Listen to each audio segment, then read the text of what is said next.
Mais quand je dis non au péché, c'est que Christ est le centre d'intérêt. Quand je ne succombe pas à la séduction, à la tentation, quand je dis non à Satan et à ses démons, c'est que Christ est le centre d'intérêt. Je veux honorer Christ. Donc porter le regard sur Christ a une grande signification pour nous, bien-aimés. L'Église existe par Christ et pour Christ. Et le chrétien existe pour Christ et par Christ. C'est pourquoi, dans les conseils de couple que Paul donnait aux Éphésiens, il dit: Marie, aimez vos femmes comme Christ a aimé l'Église et s'est livré lui-même pour elle. Il définit que Christ s'est livré pour son Église, afin de la sanctifier par la parole, après l'avoir purifiée par le baptême d'eau, afin de faire paraître devant lui cette Église glorieuse, sans tache, ni ride, ni rien de semblable. Mais c'est parce que, c'est pourquoi nous disons que Christ est le centre d'intérêt, parce que c'est lui qui s'est sacrifié pour son Église. Tu es chrétien parce que Christ s'est sacrifié et qui fait de toi un chrétien. Donc il n'y a pas de vie chrétienne en dehors de Christ. Le fait de vivre l'Église ne fait pas de toi un chrétien. Si Christ n'est pas le centre d'intérêt.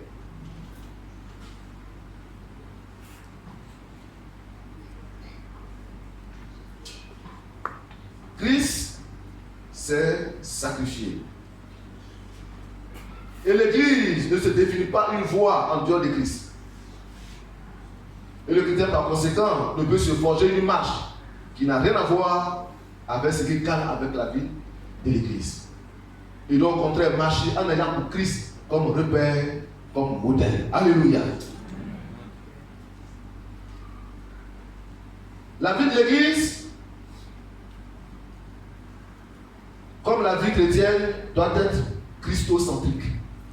C'est-à-dire Christ au centre de l'Église. La vie de l'Église. Donc quand vous venez ici, ce n'est pas pour moi que vous venez. Ça, je vous le dis. Je suis ici pour vous encourager, afin que vous soyez meilleurs.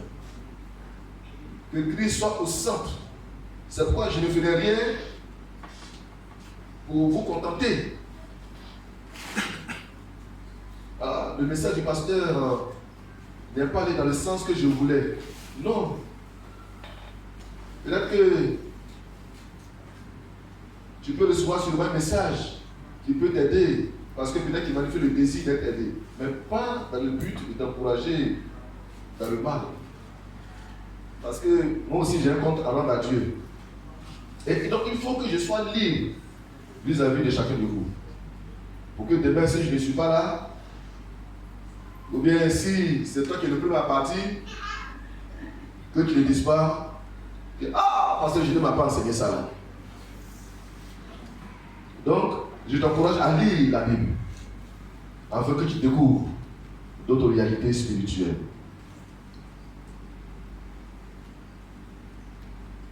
Christ doit être au centre de la vie de l'Église,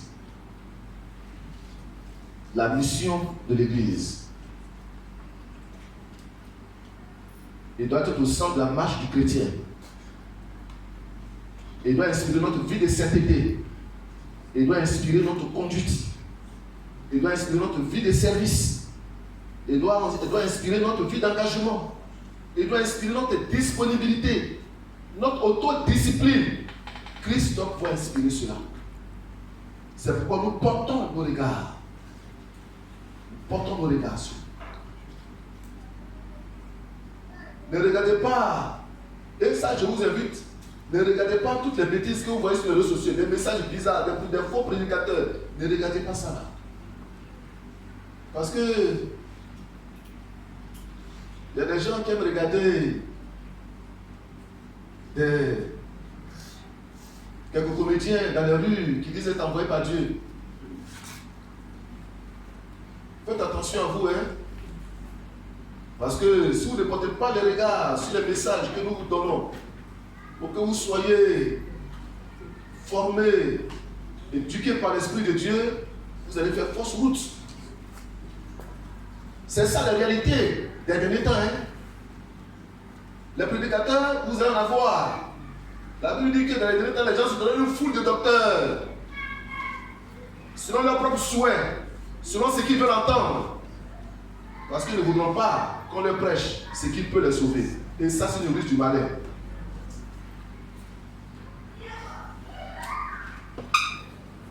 Paul avait mis Christ au centre de son engagement. Il a mis Christ au centre de sa marche et de son service. Et c'est pourquoi plusieurs passages indiquent que cette réalité spirituelle, ainsi que les autres apôtres d'ailleurs. Quand nous prenons Galates chapitre 2, verset 20, il a dit quoi? Qu'est-ce que Paul dit? Il dit, j'ai été crucifié avec Christ. Si je vis, et vous complétez, ce n'est plus moi qui vis, c'est Christ qui vit en moi. J'ai été crucifié avec Christ. Si je vis, ce n'est plus moi qui vis, mais c'est Christ qui vit en moi. Est-ce qu'on peut le dire ensemble? J'ai été crucifié avec Christ. Si je vis, ce n'est plus moi qui vis, mais c'est Christ qui vit en moi. 1, 2. J'ai été crucifié avec Christ. Si je vis, ce n'est plus moi qui vis, c'est Christ qui vit en moi. Il faut maintenant t'adresser à ton voisin. Que tu as été crucifié avec Christ. Si tu vis, ce n'est plus toi qui vis, mais c'est Christ qui vit en toi. Alors, c'est qu'il faut parler à ma face. ce qui vit, ce n'est plus moi qui vis, c'est Christ qui vit en toi.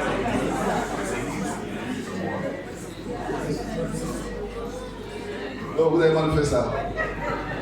Tu prends d'abord ton voisin, quand il finit aussi, il va te parler. Alors, ceux qui sont ici, vous parlez à ceux qui sont à votre bouche. 1, 2.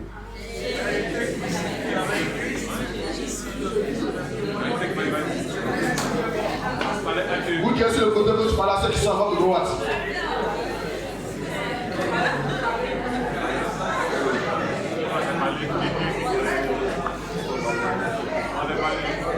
Bon, le grand boulot là. Depuis ça, il est facile. Fallait un boulot. Alléluia. Et à 1 Corinthiens 1, 21, qu'est-ce que Paul dit? Christ est ma vie.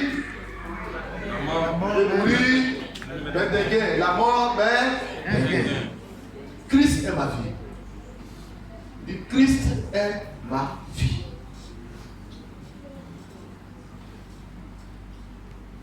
On trouve ces réalités, ces déclarations, et plusieurs déclarations comme ça pour montrer qu'effectivement, Christ était au centre de l'existence. Et il faut que Christ soit au centre de l'existence dans cette vie. Notre force, notre abnégation, notre zèle, notre raison d'être, c'est Jésus. Ce n'est pas ta femme, ce n'est pas ton mari, ce n'est pas tes enfants, ce n'est pas ton travail, ce n'est pas l'argent que tu as, ce n'est pas la maison que tu as pu construire, etc. Ce n'est pas les fonctions qui t'ont occupé. Non, non, non, non, non, non. Ta raison d'être, c'est Jésus. Et c'est pourquoi porte les regards sur celui qui est ta raison d'être. Et je termine.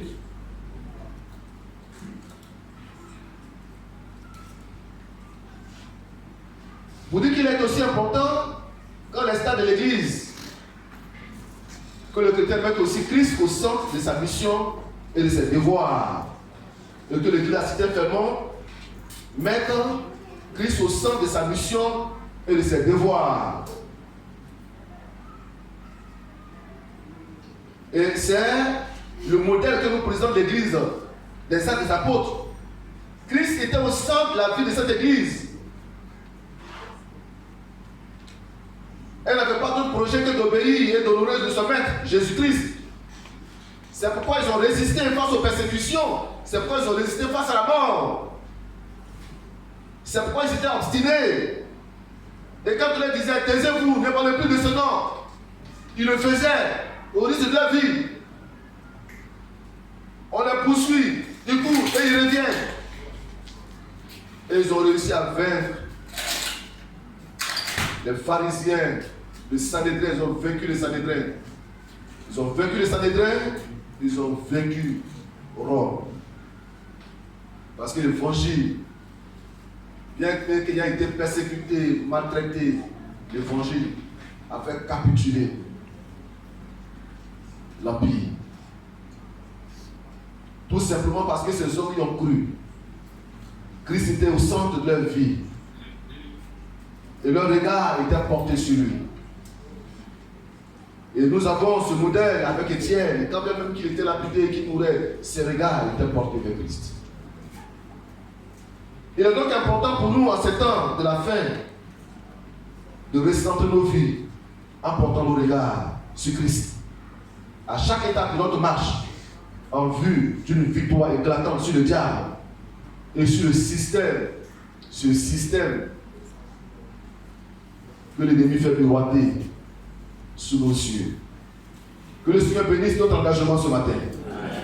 Que le Seigneur nous fortifie et qu'il nous donne d'être meilleurs, qu'il nous donne d'être des chrétiens victorieux, des chrétiens déterminés, qui marchent en ayant Christ comme un modèle. Je vous invite à vous lever, bien aimés, tous ensemble.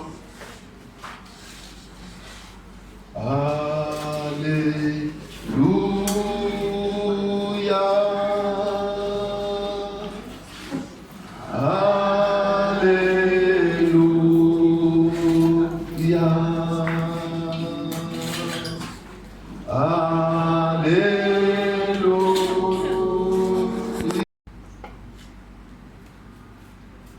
Mais quand je dis non au péché, c'est que Christ est le centre d'intérêt.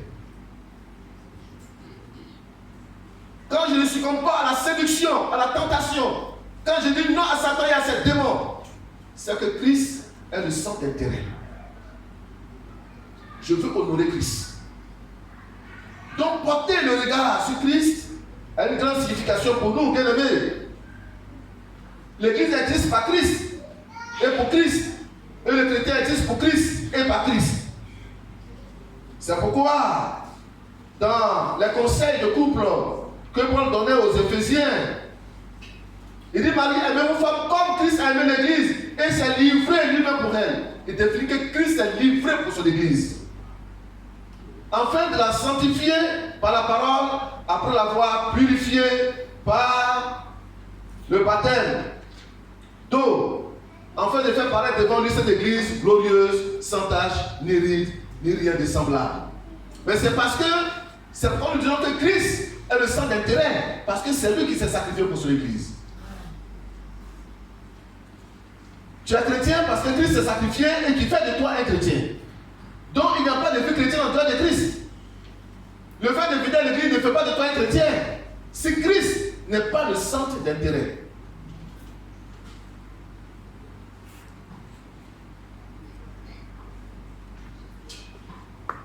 Christ s'est sacrifié. Et l'église ne se définit pas une voie en dehors de Christ. Et le chrétien par conséquent ne peut se forger une marche qui n'a rien à voir avec ce qui cadre avec la vie de l'église. Il doit au contraire marcher en ayant pour Christ comme repère, comme modèle. Alléluia. La vie de l'église, comme la vie chrétienne, doit être christocentrique. C'est-à-dire Christ au centre de l'église, la vie de l'église. Donc quand vous venez ici, ce n'est pas pour moi que vous venez. Ça, je vous le dis. Je suis ici pour vous encourager, afin que vous soyez meilleurs. Que Christ soit au centre. C'est pourquoi je ne ferai rien pour vous contenter. Le message du pasteur n'est pas allé dans le sens que je voulais. Non. Peut-être que tu peux recevoir sur le même message qui peut t'aider, parce que peut-être qu'il manifeste le désir d'être aidé, mais pas dans le but de t'encourager dans le mal. Parce que moi aussi j'ai un compte à rendre à Dieu. Et donc il faut que je sois libre vis-à-vis de chacun de vous. Pour que demain, si je ne suis pas là, ou bien si c'est toi qui es le premier à partir, que tu ne dises pas, Ah, parce que je ne m'a pas enseigné ça là. Donc, je t'encourage à lire la Bible afin que tu découvres d'autres réalités spirituelles.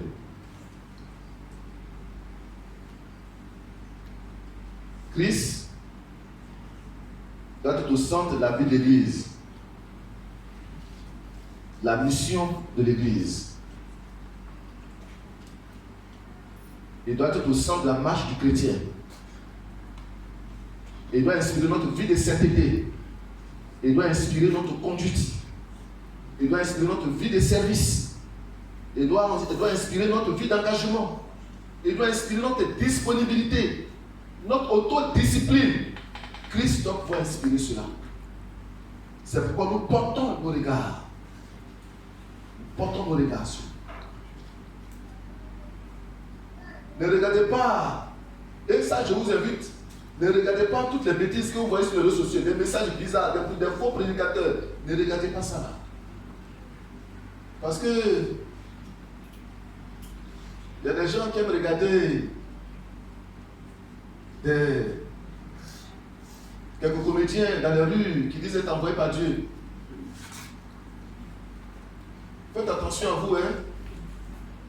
Parce que si vous ne portez pas les regards sur les messages que nous vous donnons, pour que vous soyez formés, éduqués par l'Esprit de Dieu, vous allez faire fausse route. C'est ça la réalité des derniers temps. Hein? Les prédicateurs, vous allez en avoir. La Bible dit que dans les derniers temps, les gens se donnent une foule de docteurs, selon leurs propres souhaits, selon ce qu'ils veulent entendre. Parce qu'ils ne voudront pas qu'on leur prêche ce qui peut les sauver. Et ça, c'est une ruse du malin.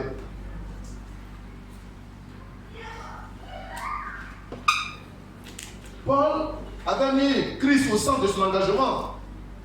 Il a mis Christ au centre de sa marche et de son service. Et c'est pourquoi plusieurs passages indiquent que cette réalité spirituelle,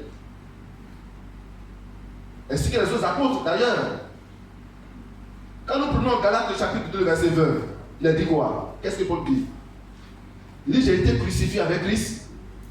Si je vis, et vous complétez, ce n'est plus moi qui vis, c'est Christ qui vit en moi. J'ai été crucifié avec Christ. Si je vis, ce n'est plus moi qui vis, mais c'est Christ qui vit en moi. Est-ce qu'on peut le dire ensemble? J'ai été crucifié avec Christ. Si je vis, ce n'est plus moi qui vis, mais c'est Christ qui vit en moi. 1, 2. J'ai été crucifié avec Christ. Si je vis, ce n'est plus moi qui vis, c'est Christ qui vit en moi. Il faut maintenant t'adresser à ton voisin. Que tu as été crucifié avec Christ. Si tu vis, ce n'est plus toi qui vis, mais c'est Christ qui vit en toi. Alors, c'est qu'il faut parler à ma face. Ce qui vit, ce n'est plus toi qui vis, c'est Christ qui vit en toi.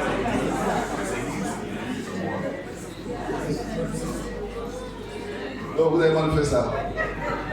Tu prends d'abord ton voisin, quand il finit aussi, il va te parler. Alors, ceux qui sont ici, vous parlez à ceux qui sont à votre bouche. 1, 2.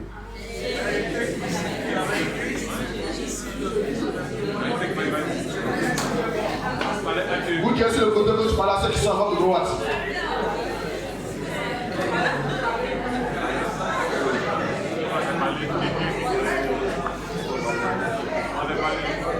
Bon, le grand boulot là. Depuis ça, il est facile. Fallait un boulot. Alléluia. Et à 1 Corinthiens 1, 21, qu'est-ce que Paul dit? Christ est ma vie. Le mourir, mais des gains. La mort, mais des gains. Christ est ma vie. Et Christ est ma vie.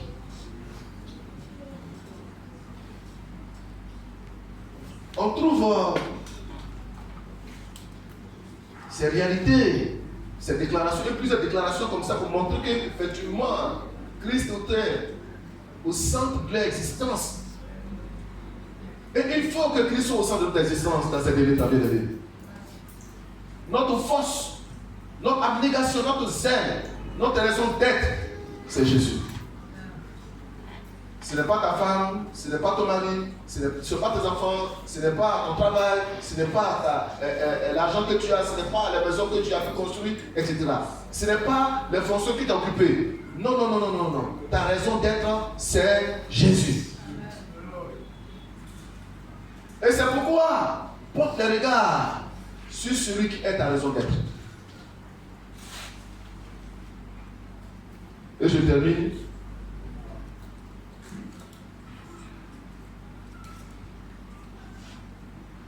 Vous dites qu'il est aussi important, quand les stades de l'Église, que le chrétien mette aussi Christ au centre de sa mission et de ses devoirs.